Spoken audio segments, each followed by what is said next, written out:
Request lagu favoritmu di fitur live chat Audio Plus aplikasi RCTI Plus.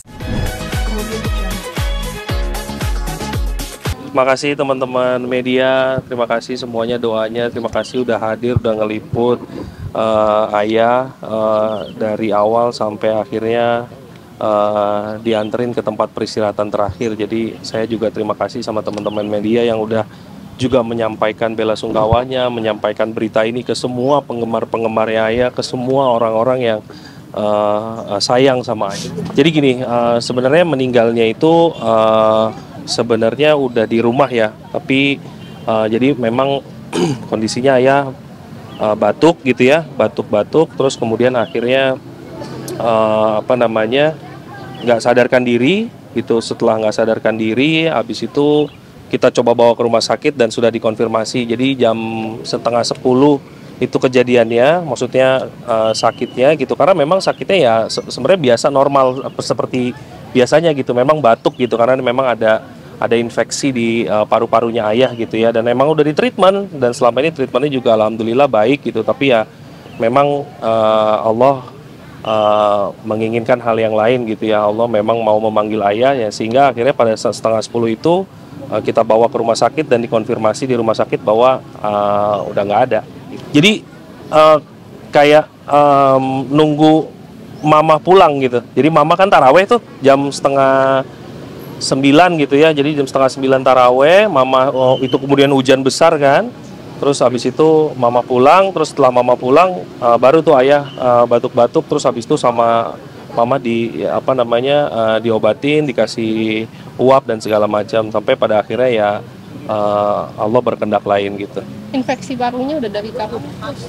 Mungkin udah sekitar 1-2 tahun ya, treatmentnya juga. Iya memang sudah menyebar sih ya kemana-mana ya. Awalnya memang stroke gitu ya. Terus mulai dari stroke, habis itu banyak kayak gejala-gejala lainnya gitu. Ayah itu nggak ada komunikasi itu dari 2000, yang bukan nggak ada komunikasi sih, sebenarnya lebih tepatnya dia udah nggak bisa berbicara lagi gitu ya. Itu di tahun kalau nggak salah itu 2000, terakhir serangan stroke yang terakhir tuh 2022. Jadi stroke itu kan berkali-kali, dari start Ayah tuh 2015, 2018. Terus terakhir tuh 2022. Nah mulai dari situ tuh mulai banyak gejala-gejala, akhirnya dia nggak bisa ngomong gitu. Tapi saya selalu coba datengin teman-temannya kuliahnya Ayah gitu ya. Karena Ayah ini cuma bisa ketawa nih sama teman-teman kuliah, sama teman-teman main sinetronnya doang gitu. Sama kita susah nih gitu. Terakhir kan ada Tante Oneng juga sempat jenguk juga Ayah kan waktu itu. Terus juga ada teman-teman kuliahnya Ayah juga di UI gitu, jenguk Ayah juga gitu, teman-teman SMA-nya gitu. Karena ya memang pada saat sakit itu tujuan saya adalah ya saya pengen Ayah bisa ketemu sama semua teman-temannya dia lagi gitu. Dari teman SMP, teman SMA, teman kuliah, teman main sinetron gitu. Makanya beberapa kali kan mungkin teman-teman media suka lihat gitu ya. Ayah sosok seperti apa sih? Wah, Ayah itu apa ya?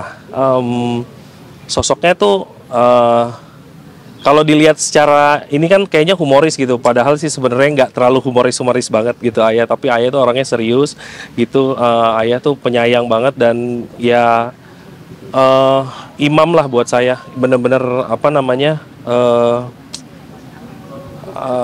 role model lah buat saya gitu. Iya itu benar. Itu yang buat saya juga sedih, maksudnya wah, punya jiwa yang seperti itu, brave sekali gitu. Jadi ya dia pilih orang-orang yang sayang sama dia gitu ya. Dia coba bantu yang dia bisa gitu, sebisa mungkin gitu. Iya memang ada, tapi jumlahnya saya berapa saya kurang tahu. Tapi itu hanya Ayahnya, kita sebenarnya juga nggak tahu. Tiba-tiba ada aja yang datang ke rumah, ini mau kemana ya?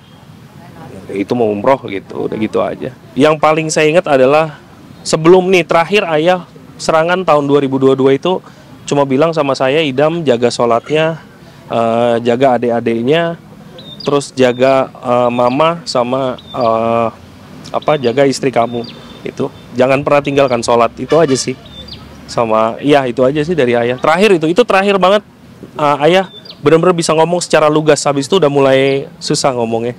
Pak Haji meninggalkan berapa anak? 3 laki semua, iya. Cucunya ada 2. Iya, cewek cowok, anak saya semua alhamdulillah. Iya, itu sih saya serahkan sama aparat penegak hukum ya. Maksud saya dari awal case ini, mungkin ini baru pertama kali saya berbicara di media terkait dengan S ini. Ayah cuma titip satu, ayah udah ikhlas dengan semua apapun yang terjadi gitu ya. Apapun hasilnya ayah ikhlas, apapun hasilnya ikhlas, tapi cuma dibilang perjuangkan udah itu aja. Tapi ikhlaskan Dan, ikhlaskan semuanya, karena ilmu ikhlas itu yang ayah ajarin juga gitu sama saya. Jadi ikhlaskan, tapi tetap perjuangkan. Enggak, kalau itu sih enggak, menurut saya enggak. Tapi ya kalau sempat nanya, mungkin iya semasa dia masih ini ya, masih bisa berbicara gitu ya, dia tanya ya wajar lah. Iya nantilah ya itu nantilah kita lihat jalurnya aja ke depan, karena kan semua udah diurus sama negara lah ya, kita udah serahkan semuanya ke proses di aparat penegak hukum.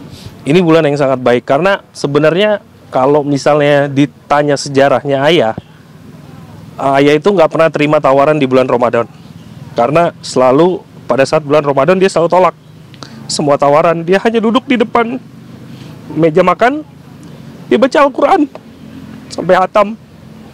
Jadi tanya kan, ya kok nggak syuting, tawaran bukannya banyak, dia bilang gitu kan. Enggak, ayah mau fokus ibadah Dam. Jadi ya itu makanya saya bilang saya cukup sedih ketika ya dia dipanggil sama Allah di bulan Ramadan ini, di mana bulan yang dia selalu benar-benar menspesialkan dirinya dia, bahkan sampai tidak mau menerima job gitu beberapa kali terakhir. Iya, mungkin kalau udah akhir-akhir ini kan emang udah nggak bisa apa-apa lagi ya, jadi dia komunikasi juga udah nggak bisa. Jadi ya